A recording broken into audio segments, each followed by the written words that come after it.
It's the Real News Network. I'm Greg Wilper, joining you from Quito, Ecuador. Last Sunday, Mexico's five main presidential candidates held their first televised debate for the July 1st presidential election. Andres Manuel Lopez Obrador, the leftist candidate of the Morena party and former mayor of Mexico City, enjoys a massive 22-point lead, according to a poll released last week. As such, the four other presidential candidates relentlessly attacked Lopez Obrador, or AMLO as he's known by his initials. The main issues that were brought up during the debate were corruption, crime, and economic growth, among others. Joining me to analyze the latest from Mexico's presidential campaign is John Ackerman. John is professor at the National Autonomous University of Mexico, UNAM, and he's also editor-in-chief of the Mexican Law Review and a columnist for the publications La Jornada and Proceso. Good to have you back with us again, John. Greg, great pleasure as always to be on the Real News. So, first of all, how has the debate been received? I mean, how well did the different candidates do? And can we talk about any candidate having won the debate? Well, let's get a little context first, because it's really funny that this whole debate thing.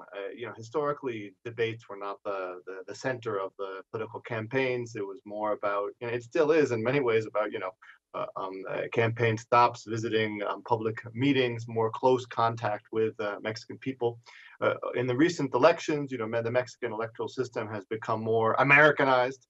And now, like never before, really, there's all this emphasis on the debate as spectacle, as the great moment in which the different candidates are going to question each other in these 1 minute sound bites. So it's kind of strange. It's still kind of a new thing for Mexicans. Those of us who support political change in Mexico see it with some sort of suspicion, because it seems to be the imposition of an American model. Those of the people in the Mexican population who are very anti-Lopez Obrador, Lopez Obrador is the leader in the polls, are really hoping that in these debates the other candidates will be able to eat away at his lead. And that was the purpose this Sunday. So all the candidates, all the four other candidates, attacked Lopez Obrador systematically. There's a statistic that was published yesterday by a Reformer newspaper, which shows that Lopez Obrador received over 50 attacks from the different candidates, while the other ones received less than 10 each of them. And he had, of course, very limited the time, the same amount of time as the other four, while he had 4 times more attacks. And so there could be two different kinds of effects. We'll see what the polls say. On one hand, people say that he didn't somehow respond enough to these attacks. He, of course, didn't have time, but he was also trying to maintain that high ground. And on the other hand, people were saying that it seems like he might have emerged unharmed from these attacks by precisely focusing on the issues on his proposals. But we'll see what the polls say. We'll see what the people say. The mass media in Mexico is very anti-Obrador, so they're really putting this massive spin that he somehow lost the debate, and this is going to be tragic for his campaign. So let's start to take a look at one of the exchanges where Lopez Obrador and Jose Antonio Meade of the ruling Institutional Revolutionary Party, the clash on the issue of crime and amnesty for criminals. Mm-hmm. I should note that recently, I think just this week, crime statistics came out and showed that crime is up again in Mexico, and it's higher now during the presidency of Enrique Peña Nieto than it was during the previous president, Calderon, who had actually waged this massive war on drugs. So it's quite something, and so it's understandably a major issue during this campaign. So let's roll this clip first. Se ha manejado, desde luego, de manera malintencionada. It has been claimed that I want to release all criminals from prison that have committed a crime. What I consider is that we have to tackle the origins, the causes of violence. Yo lo que considero es que tenemos que atender las causas que originaron el problema de la inseguridad y de la violencia. How are you going to explain to families that you want to sit down with these criminals and hold dialogue? With your ambition for power, your fear of losing again, you have become a puppet for criminals. I will put them in jail. So, John, what was this about? What is AMLO proposing? All this amnesty stuff, and how are the other candidates reacting to this proposal? Yeah, that's a great clip because it really sort of shows the complexities of the political situation today in Mexico. So you have, the candidate Meade, who is the candidate of Peña Nieto, who has been accused of being complicit in massive corruption scandals. And in this present presidency with Peña Nieto, as you mentioned, the violence has gotten even more out of control than with Calderon. Him somehow accusing Lopez Obrador, who was, the outsider for the last 10 years, of being complicit with the criminals.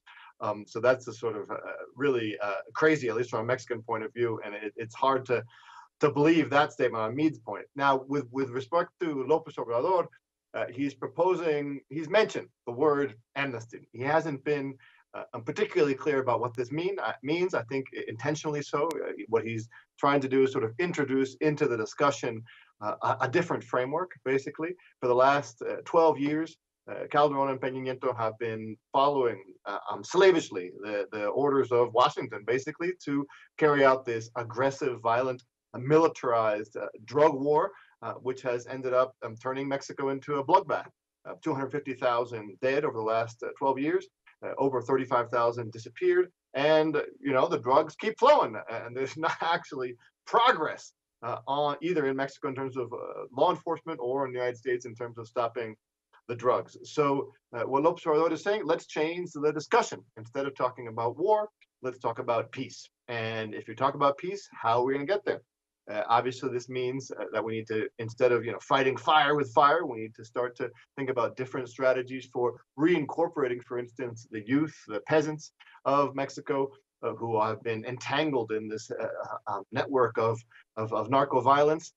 Find ways of incorporating them into normal society, with jobs, with school. And so what Lopez Obrador is proposing is a massive scholarship program for youth, support for the countryside, and simultaneously a second chance for those who may have participated in these networks.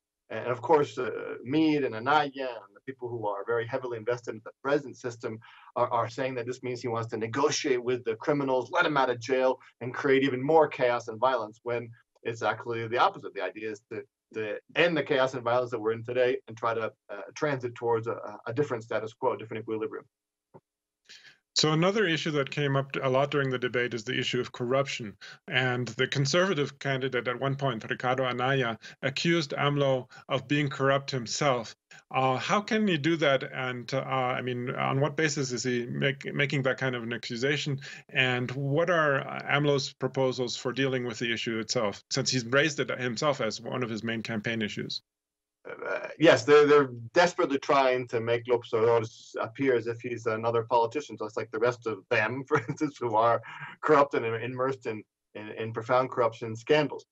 So they've been constantly, for the last 2 years, trying to dig up anything on Lopez Obrador. One of the accusations that came out in this debate is actually an accusation which has already been retracted by the Wall Street Journal 2 years ago, about 2 apartments that his sons have, which supposedly he hadn't reported them correctly on a public declaration. It wasn't not even a corruption charge. It's just a false reporting charge, which is absolutely false. The Wall Street Journal itself has retracted. On the other hand, Anaya, the PAN candidate, the right-wing candidate, has been accusing his collaborators, different candidates from his party, Morena, have been accused of different kinds of crimes. And of course, those need to be investigated. And Lopez Obrador has been in favor of that investigation, but he hasn't actually been able to find anything directly against Lopez Obrador. Now, the corruption proposals, concretely, he has a website which goes point by point through what his proposals are. What he insisted on in the debate is a very simple but powerful message. What he says is that we have laws on the books. Mexican laws are actually quite good in terms of combating corruption. We have lots of independent institutions, lots of laws. But what we really need in Mexico, says Lopez Obrador, is for the leadership to be honest, for the president to be honest and set an example for the rest of the government.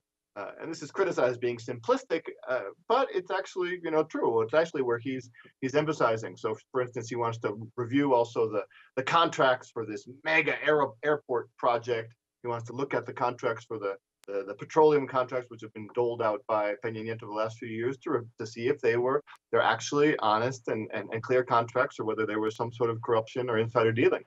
which would be likely. So, for instance, Odebrecht is very much present in Mexico, but the exception in Mexico is that in comparison to other countries in South America, Central America, nothing has happened in Mexico. There's been no investigation, any kind of real investigation, and nobody has been put into jail or even formally charged for the massive corruption scandal involving Odebrecht here in Mexico, at least $10 million.